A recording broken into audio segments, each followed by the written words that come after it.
going to talk about today. I don't know. I was just drawing a blank. Usually I have ideas, and I was looking at all the ideas I had before, and nothing was calling. So then I just thought, gosh, authenticity. Let's talk a little bit about authenticity, because I think authenticity really is the bedrock of knowing who you are and then loving yourself from that place. You cannot love yourself if you do not know who you really are. And the reason I thought it was so important, I mean, it sounds crazy, right? That I will be talking to a bunch of adults about authenticity and being real. But the truth of the matter is that I think children are more authentic than adults. And I think adults over time and years have learned in so many different ways to be persona or to have persona in different environments. And these persona are not them. And what I tend to see happening, especially with my coaching clients for weight loss, is that when you ask them the question, who are you?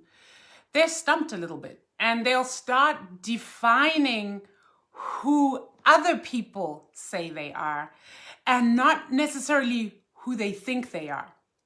Because a lot of the times as we grow older, we become so many different things to different people. And so you lose yourself in that. And that question of who you really are gets put on the back burner, right?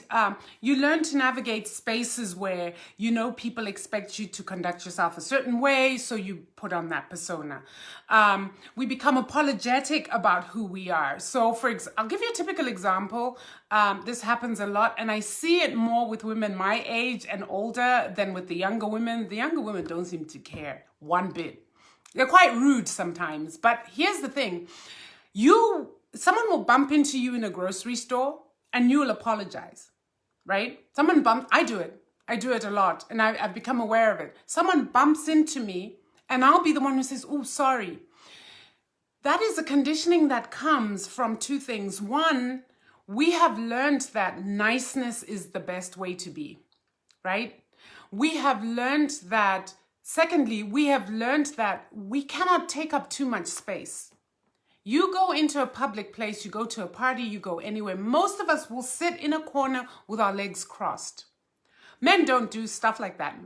Men do what is called mansplaining, which is mansplaining, legsplaining, whatever you call it. They'll sit somewhere and they'll open their legs real wide and take up as much space as they possibly can, which again, I think is really rude.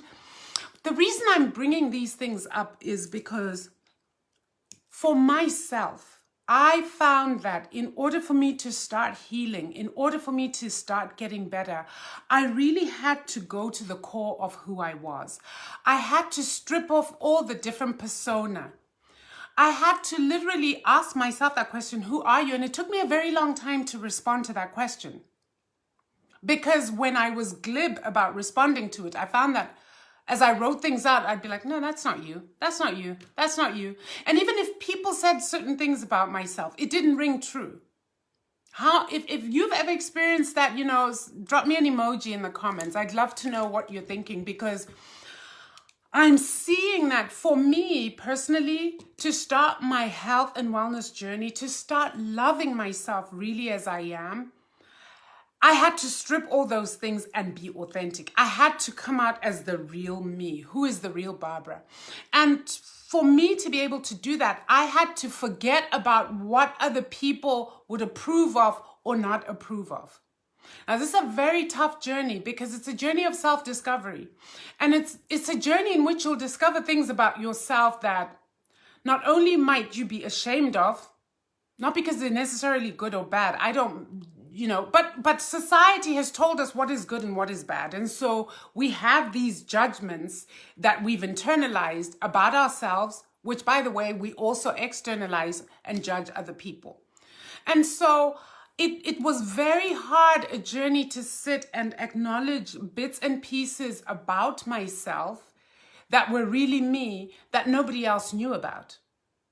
And it was from that place of knowing who I was. And when I say knowing who I was, it's knowing my good aspects, my positive sides, as well as my negative sides. You see, society does not approve of our negative self. Our shadow self is something we are all trying to suppress because it doesn't look good, right? It doesn't look good, and it doesn't get the approval of people. What gets the approval of people is what is convenient for them. But the bottom line is, if it's convenient to them, but what harm are you doing to yourself by denying who you really are? These are some of the questions I thought I'd talk about today because, again, I find a lot of people who are trying to embark on a health and wellness journey. Weight loss, guys, is a lot more layered than just shedding the pounds.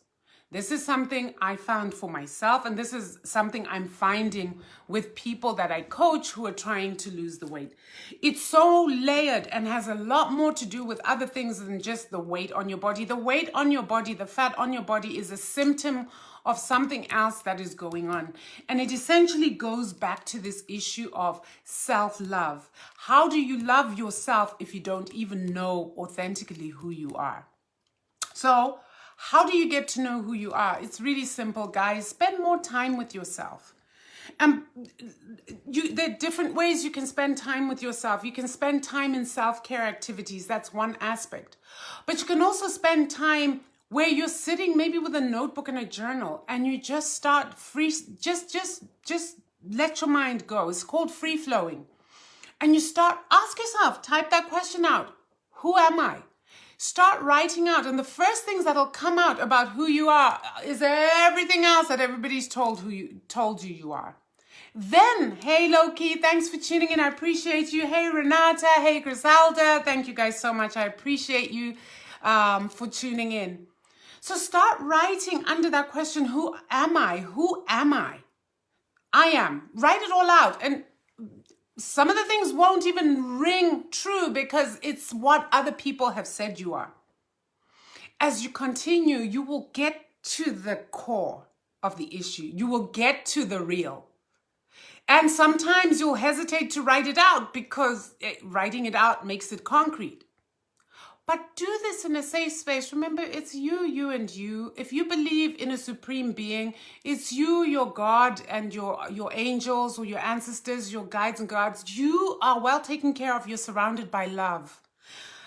Whoever it is you're trying to impress is not going to be impressed because they're not there. It's just you, and it's your creator, the person who created you as you authentically are.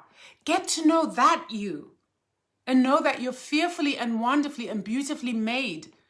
And that you're worthy.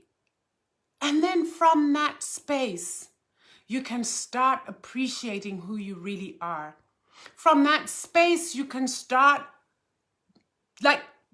creating boundaries so that you protect who you are and you can care for who you are. You'll stop taking BS from people very quickly. Trust me. And the people around you who are accustomed to dishing out bullshit will get the shock of their lives when you suddenly wake up and say, okay, I'm here now. I'm back. Okay? None of that. I love watching this transformation happen in women. Is when that fire kicks in and they suddenly awake and they're like, no, this has been going on for too long and it stops today. I count. I'm worthy. I'm deserving. I'm beautiful. I am. We're allowed to be I. You know, people say, this is selfish. There's nothing selfish about that, guys. What is selfish is doing everything for everyone else until you run on empty. That's really selfish. You're being selfish to you. And ultimately, it's not going to serve the people around you. So I just wanted to come on and say, please find out who you really are, because the world needs that authentic you. We need the real you. We don't need an edifice of you. You don't need to be perfect. Well, there's no perfection. So you don't need to try to put out a perfect persona because it doesn't serve us well. It doesn't serve you any good. We need the real you, warts and all. And guess what? We will love the real you, warts and all.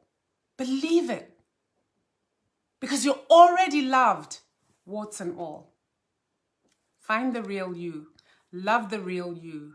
And then do right by the real you. Take good care of you. All right, guys. I love you. Take care. And I will be talking to you once again tomorrow. Good night. Bye.